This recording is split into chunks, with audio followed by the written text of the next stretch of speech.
സൂചിപ്പിക്കുന്നത് തന്നെ ഈ ബദരീങ്ങളുടെ അന്നത്തെ ആ ഒരു പോരാട്ടത്തിൽ നമുക്ക് വിജയം കൈവരിക്കാൻ സാധിച്ചതുകൊണ്ടാണ്. അതുകൊണ്ട് തന്നെ ഏത് സമയത്തും ഇതുപോലുള്ള ഘട്ടങ്ങളിലെങ്കിലും നമ്മൾ അവരെ ഓർക്കേണ്ടതുണ്ട്.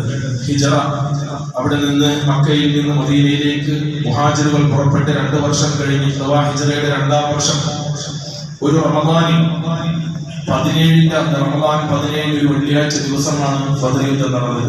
നമുക്കറിയാവുന്ന ഒരു പ്രതിരോധമായിരുന്നു. അങ്ങോട്ട് പോയി യുദ്ധം ചെയ്തതല്ല.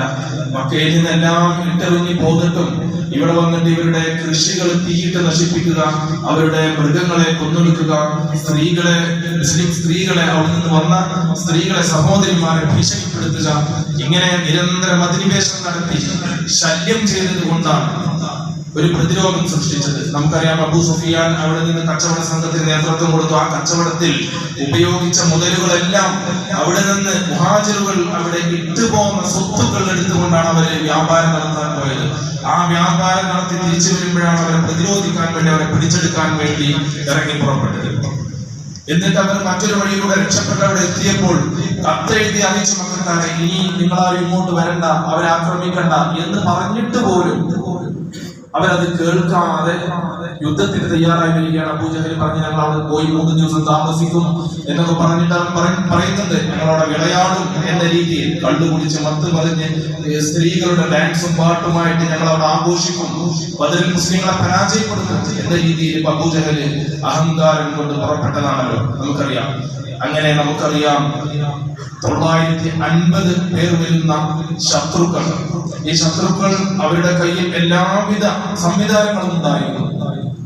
600 പടയങ്കികൾ, 700 ഒട്ടകങ്ങൾ, 100 കുതിരകൾ എല്ലാം അവരുടെ പക്കലുണ്ടായിരുന്നു. പക്ഷേ 313 എണ്ണം വരുന്ന വെറും തുച്ഛമായ ആളുകൾ മാത്രമാണ് മുസ്ലിം പക്ഷത്തുണ്ടായിരുന്നത്. അല്ലാഹുവിന്റെ സഹായം കൊണ്ടാണ് വിജയിച്ചത്.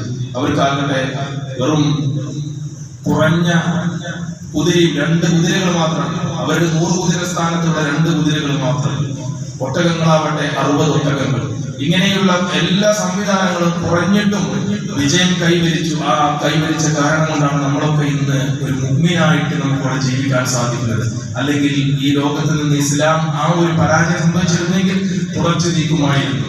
അതൊരു ഹദീസിൽ തന്നെ വ്യക്തമാണ്.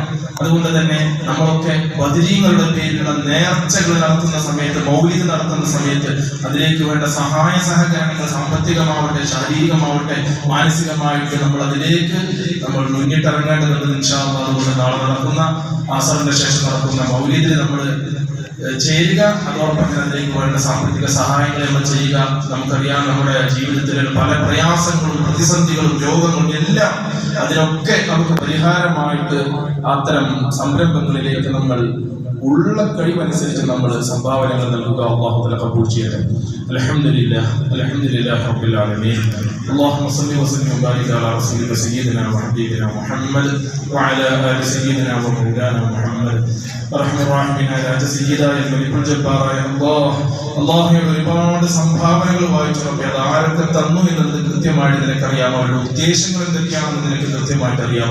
അല്ലാഹുവയുടെ ഹലാലായ ഉദ്ദേശങ്ങൾ നീ നിറവേറ്റി കൊടുക്കണേ അല്ലാഹുവയുടെ കച്ചവടങ്ങളിലും ബിസിനസ്സുകളിലും ജോലികളിലും നീ ഖൈറും ബറക്കത്തും നീ ഏറ്റി ചൊരിഞ്ഞു കൊടുക്കണേ റബ്ബേ.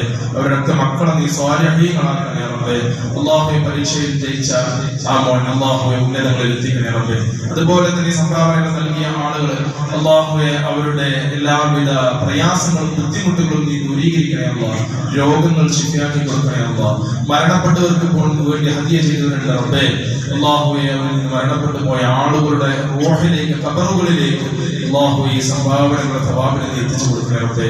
ഏതെങ്കിലും തരത്തിലുള്ള അദാബുകളോ ബുദ്ധിമുട്ടുകളോ അവരുടെ ഖബറിൽ അവർ അനുഭവിക്കുന്നുണ്ടെങ്കിൽ ഇതിന്റെയൊക്കെ ബറക്കത്ത് കൊണ്ട് റബ്ബേ അതെല്ലാം ദൂരീകരിച്ച് അവർക്ക് നീ സ്വർഗീയമായ അനുഭൂതി നൽകണേ അല്ലാഹുവേ. റമളാൻ അനുകൂലമായി സാക്ഷി നിൽക്കുന്നവരിൽ അവരെയും ഞങ്ങളെയും നീ ഉൾപ്പെടുത്തണേ അല്ലാഹ്. പ്രതികൂലമായി സാക്ഷി നിൽക്കുന്നവരിൽ നിന്ന് കാത്തു രക്ഷിക്കണേ അല്ലാഹുവേ. നാളെ ജന്നാത്തുൽ ഫിർദൗസിൽ ഹബീബ് സല്ലല്ലാഹു അലൈഹി വസല്ലം തങ്ങളോടും മറ്റു സ്വാലിഹീങ്ങളോടൊപ്പം കുടുംബസമേതം റബ്ബേ അവരെയും ഞങ്ങളെയും നീ ഒരുമിച്ച് കൂട്ടണം റബ്ബേ. നിന്റെ ലിഖാഉം യദയും ലഭിക്കുന്ന ഭാഗ്യവാന്മാരിൽ ഉൾപ്പെടുത്തണേ അല്ലാഹുവേ. വിവിധ ഉദ്ദേശങ്ങൾ വെച്ചുകൊണ്ട് സംഭാവനകൾ നൽകിയിട്ടുണ്ട് റബ്ബേ. ഉദ്ദേശങ്ങളൊക്കെ നിനക്കറിയാം. എല്ലാം നീ നിറവേറ്റി കൊടുക്കണേ അല്ലാഹ്. യാത്രകളൊക്കെ നീ എളുപ്പമാക്കി കൊടുക്കണേ അല്ലാഹ്. بفضلك وكرمك وجودك يا أكرم الأكرمين وبحق سيدنا محمد صلى الله وسلم وبارك عليه وعلى آله وصحبه أجمعين الحمد لله رب العالمين السلام عليكم ورحمة الله وبركاته